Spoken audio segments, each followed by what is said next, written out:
Hello, I am Samuel from 5W, and today I am joined by Jonathan Allen, who is going to tell me about his job involved with the United Nations and the global goals. What is your job and how are you involved in the United Nations? So I am the British Deputy Ambassador to the United Nations in New York, which is where the United Nations headquarters are. There's lots of bits of the United Nations all around the world, but it's all run out of New York, which is where the Secretary General is. And so my job is to work with the United Nations and with all of the other countries. There are 193 in total, work together to try and solve the problems around the world. And those problems are mostly around conflict, people fighting, and security. They're around people's needs, particularly when they haven't got enough food or resources to live on. And they're about people's rights, ensuring that everybody all around the world is treated properly. Yeah. So could you tell me some more about the things you know about the global goals? Sure. So I think the really important thing about the global goals is the word global. So this isn't just about what should be happening in developing countries, it's what should be happening in all countries, including our country. All of these things are relevant to everybody across the whole world. Now, these goals, I think, we would say as the UK, as the British government, we're particularly focused on poverty and ending hunger. We're particularly focused on education, and in particular girls' education, because there's lots of parts of the world where girls don't get a proper education. And obviously, we're very focused, as you know, and as is important to you, on climate action, and in particular, not only tackling climate change, but also a better environment for everybody. And then the last thing I think I would stress is number 16. And that's the one about the way in which our societies run. It's about making sure that everybody has access to fair treatment before the law. It's about making sure that we have free press and newspapers, and people like you can ask questions and you can be heard, and that people aren't treated badly. Yeah. So it's doing all the right things in the right way. Yeah. And what can Britain hope to achieve hosting the climate summit later this year?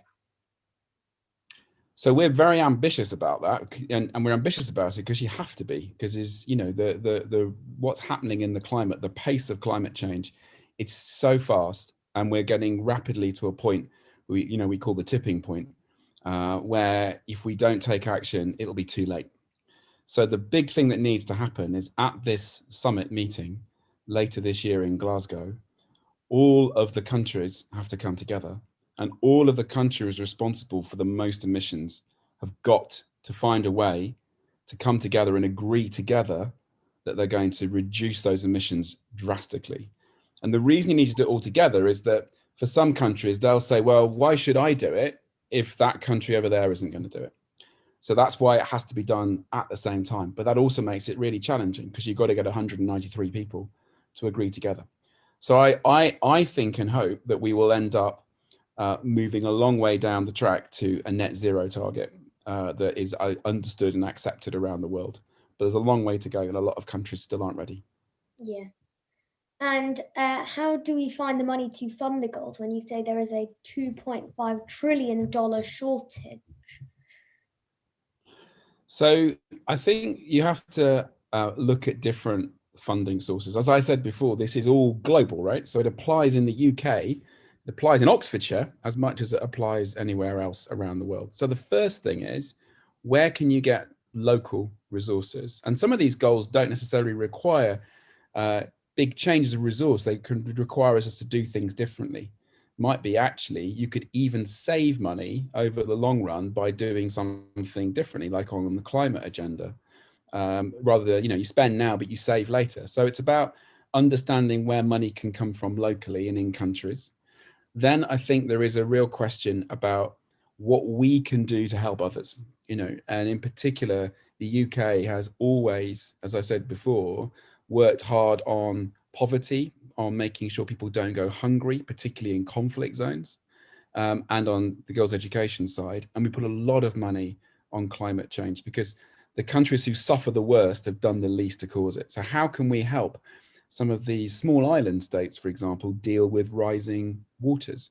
How do we help them to make themselves safe? So there's money, I think, that comes from the richer countries, some of the developing countries.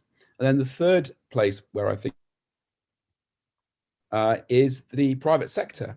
So, there's lots and lots of money tied up in financial centers like the City of London, where there's pension funds and other groups who are holding this money, and they're investing it so that when people retire, they will be able to have a nice income. But rather than only investing it in the rich countries, how about investing that in some of the infrastructure that's needed in the poor countries? Now, it's riskier, it's harder to do. It's much easier if you're sitting in London to invest in something in Oxford than it is to go and invest in something out in Malawi. But if you can make that come together, then you could have a real impact. The person who's investing the money can get a good return for all that, but the country that needs the money can find it from new places. So I think they're the three places I would go to. Yeah. And to finish, what do you think you are doing to be more sustainable in your flat in New York? Well, it's a great question because everybody has to take responsibility, right? So a few things we're doing.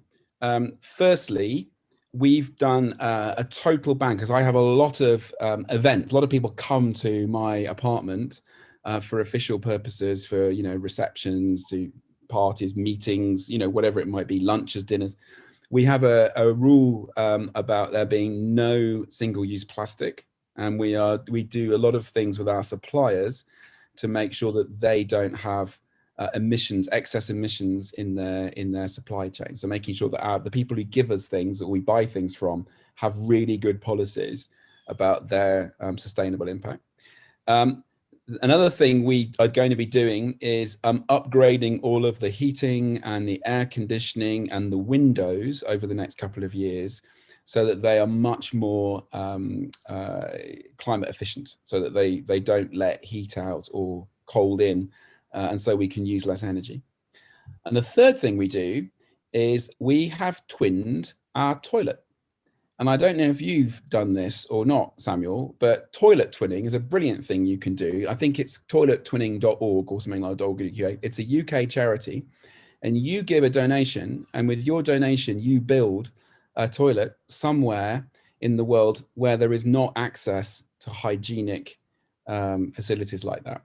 And not only do you build them a toilet, but you fund its maintenance for a period. So we've done that. We're twinned with a toilet in South Sudan. So in my toilet at home, I have a picture of my South Sudanese loo that we've paid for.